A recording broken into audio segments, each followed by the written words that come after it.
Good evening. It's Tuesday. It's 5 o'clock, and that means it's story time. This is Valley Beth Shalom, live and online. I'm Rabbi Ed Feinstein, and I hope that everyone is taking very good care of themselves this week. Springtime is really coming here in Los Angeles. It's very warm outside. Everyone is enjoying the beginning of the almost summer season, and it's feeling really good. This week we finished the days of the Omer, the 7 weeks that connect Pesach with Shavuot. And that means at the end of this week, on Thursday night, we will welcome the holiday of Shavuot, which is a holiday that not a lot of people know a lot about. It is a holiday that celebrates the beginning of the summer, a holiday that celebrated the first fruits farmers would bring to the Beit HaMikdash, to the Holy Temple in Jerusalem. And in Jewish tradition, this is the holiday that celebrates the giving of Torah. We came to Mount Sinai, and we celebrated together a new time, a covenant with God that gave us a vision, an idea of what it meant to live in the sacred society, in a just society, and to create a holy world for a holy people. And that's the story we're going to be talking about on Thursday night. We're going to have something called a tikkun, which is we're going to stay up all night long, well, late at least, studying the Torah, just like our ancestors stayed up late waiting for Moshe to come down from the mountain and bring us the words of Torah. So today I thought we would tell a story about the Torah. Actually, it's two stories about the Torah. It's a story about two very special synagogues that were in the same town. One was a synagogue in the sort of wealthier part of the town, the nicer part of the town. It was a beautiful building. And inside that beautiful building was a golden Aron HaKodesh, a golden ark with golden doors. And inside that ark were many beautiful Torahs. And they were dressed in the most beautiful costumes with beautiful silver decorations. This was a gorgeous synagogue in a beautiful part of the town. And many wealthy people belonged to the synagogue, except they forgot all about it. And they didn't go very often. And pretty soon they stopped coming at all. And pretty soon, even sadder, the Torahs were lonely. And the rabbi, he would go every week just before Shabbat to make sure that everything was still okay, even though there was nobody coming to the synagogue. And he would open the door with his key, and he would walk into the big, beautiful sanctuary, the place where they prayed. And he'd walk up to the front of the Aron HaKodesh, and there were these golden doors. And he would open the golden doors and look at all the beautiful Torahs. And he would take a talit, and he would kiss each of these Sefer Torahs, kiss each one, and say, "I'm sorry that it's been so long since we've seen each other, but you know how precious you are to us." And then he would close the doors of the Aron HaKodesh, and he would walk slowly and kind of sad out of the synagogue. It was hard for him. Nobody came. Nobody prayed. Nobody wanted to learn. But the synagogue was beautiful, and it was stately, and it was majestic, and he was proud of that. Well, across town, in another neighborhood, where people who didn't have as much lived, there was another synagogue. Tiny, not so fancy, kind of broken down. But the people of the synagogue had great love and spirit. And every Shabbat they would fill the synagogue. Moms and dads and grandmas and grandpas and kids of all ages and kinds would come. There was a chazan, a cantor. He had a beautiful voice, and he would sing the prayers, and everyone would sing along with him. And then it was time to read the Torah, but this synagogue was so poor. They were so poor. They didn't have a Torah. But they had a thing. They wanted to show their kids what a Torah might look like. So they took a big, long piece of paper, and they rolled it up on some sticks. And there was an old man in the synagogue who was blind. He couldn't see. But he remembered the Torah. He learned it when he was a boy. He knew every word of the Torah by heart. And so, every Shabbat, the synagogue would be filled with people singing and singing and singing. And then it would come time for their favorite moment. The blind reader would open the blank Torah and began to read the words, and they listened to every word. And they heard the stories and the laws and the traditions of the Torah, and it filled their hearts with so much joy. No, this is how it was. On one side of the town, a beautiful synagogue with beautiful Torahs, but nobody came to learn them. And on the other side, a synagogue filled with Jews, filled with joy and happiness, and all they had was a blank Torah and a blind man who remembered the words. Well, here's what happened. One Shavuot, the rabbi of the big synagogue went to go check. It was Erev Shabbat. It was almost Shabbat, close to the holiday of Shavuot. He went to the big doors of the synagogue and he unlocked them and he opened up the doors and he turned on the lights to see. And of course there was nobody there. And he walked down the empty, beautiful aisle to the bima and he looked up at those golden doors of the Aron HaKodesh and he heard a funny sound. He didn't know what it was. It sounded like a scratching. Scratch, scratch, scratch, scratch, scratch. Scratch, scratch, scratch, scratch. I didn't know what it was. What could it be? Maybe a mouse got into the synagogue, or maybe a bug, or maybe there was something trapped in there. He didn't know what it was. So very slowly, he opened the doors of the Aron HaKodesh, of the Ark, and there he saw the most amazing thing. The Torahs were there.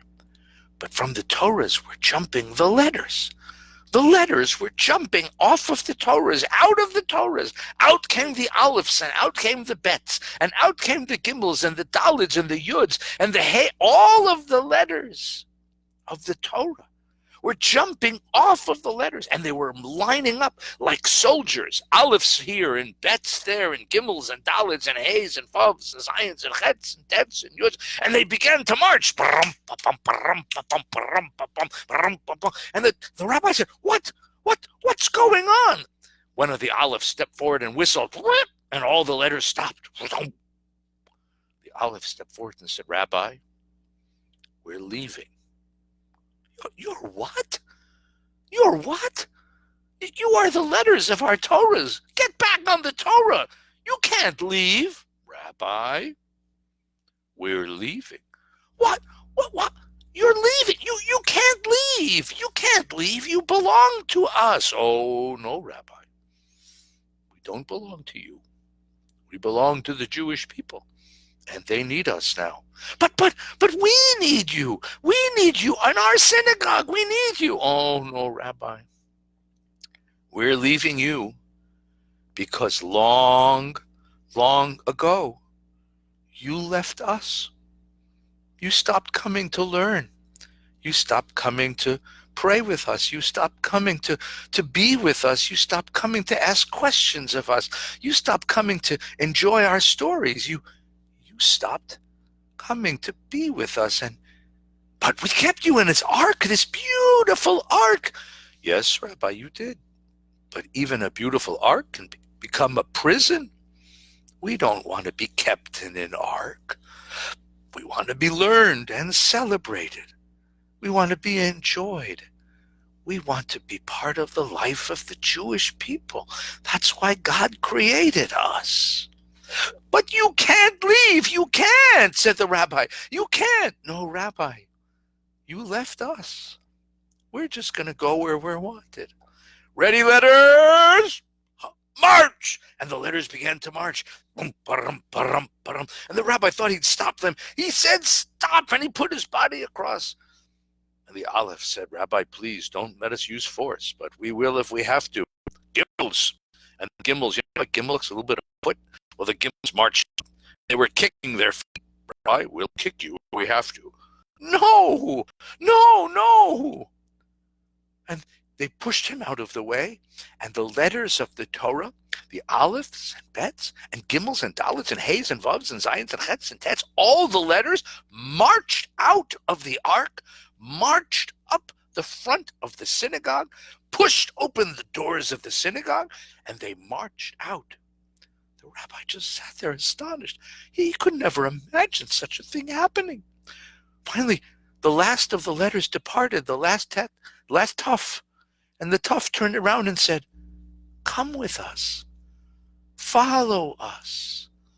So the rabbi, he followed. He followed the letters.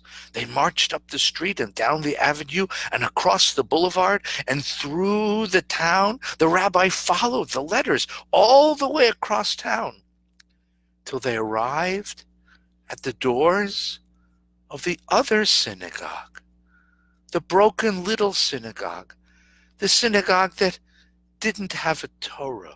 And it turned out it was a holiday that night. It was Shavuot. And the synagogue was filled with people, and they were about to learn. And the blind old man, whose job it was to read the blank Torah, the fake Torah, he took out the Torah, and he held it in his arms, and he said to the children, Zot HaTorah asher sam Moshe Lifnei b'nei Yisrael.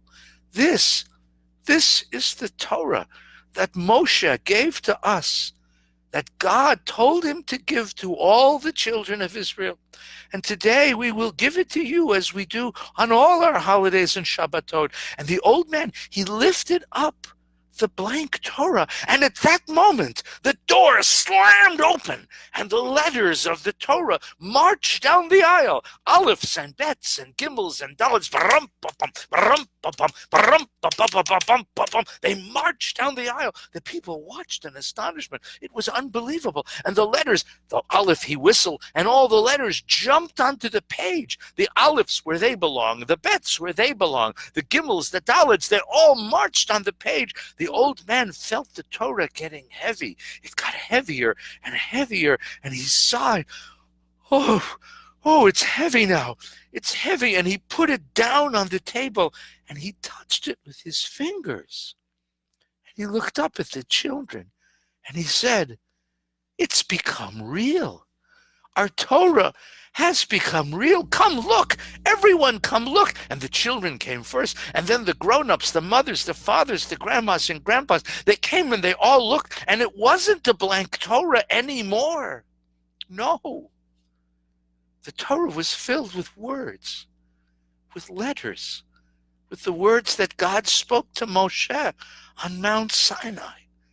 And the old man, he took the pointer and he said, everyone, join me now. Baruch hu et Adonai hamvorach. And everyone said, Baruch Adonai hamvorach leolam va'ed.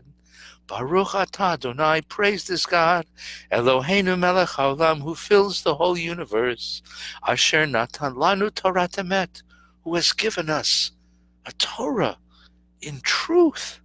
And he began to read the words, and everyone listened. And the words began to sing with the old man, the alephs and the bets, the gimels and the daleds. Well, meanwhile, the other rabbi, he came in, and he saw this.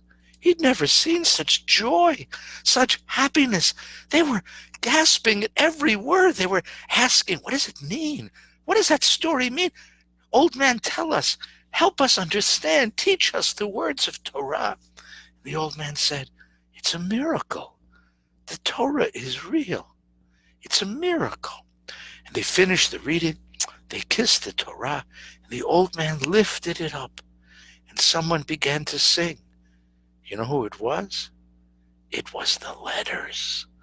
The letters began to sing. And as the letters began to sing, the old man began to dance. And he gave the Torah to one of the women of the synagogue, who began to dance. And she gave the Torah to one of the children of the synagogue, who began to dance. And they danced around and around. And soon everyone was dancing around the Torah, singing the song of the Torah with the letters of the Torah. They danced around and around and around. And then someone handed the Torah to the rabbi from the other synagogue. And he said, no, this is not right. You cannot dance with the Torah. The Torah is holy. We must show it holiness. The Torah is sacred. It must show respect and reverence. We must put it away in the ark. But the letters, the aleph and all the other letters whispered to the rabbi, brother, dance. dance. And suddenly his feet began to move. And for the first time in a long time, that rabbi began to dance. And dance and dance and dance he did. And they all danced around him. They danced and they danced and they danced almost all the night, only taking time to open the Torah and read a little more. And the letters whispered to the rabbi, "That's better. Now we are at home. Now we are at home." All of our synagogues have beautiful Torahs, and all of our Torahs are wrapped in beautiful wrappings and decorated with beautiful silver. And when the Torah is carried around the synagogue, we kiss it. And when the Torah is read in the synagogue, we stand up and show respect. And we show such reverence and respect for the Torah. But do you know the most important way to respect the Torah? The most important way to show love to the Torah? It's nice to kiss it. It's important to stand up. It's important to say the prayers. It's wonderful to wrap the Torah in a beautiful velvet wrapping and to put crowns and breastplates and beautiful decorations on the Torah and to keep the Torah safe in an ark someplace. But the most important way that we show reverence and respect for the holiness of the Torah is to read it, is to learn it, is to know it. Because no Torah wants to be trapped in an ark all by itself. No Torah wants to be imprisoned in a synagogue that's empty, no matter how beautiful the doors and how beautiful the wrapping. Every Torah only wants one thing: to be learned, to be read, to be sung, to be made part of our hearts. Thursday night is Shavuot. We'll celebrate the giving of Torah, the beautiful gift of Torah. We'll learn, we'll celebrate, we'll sing, we'll pray. We'll know that this is the greatest gift that God's ever given us. I want to wish everybody a really good week. Coming up Shavuot, so let's get ready. Take good care of yourselves, take good care of your families. Have a really, really good week. Bye-bye.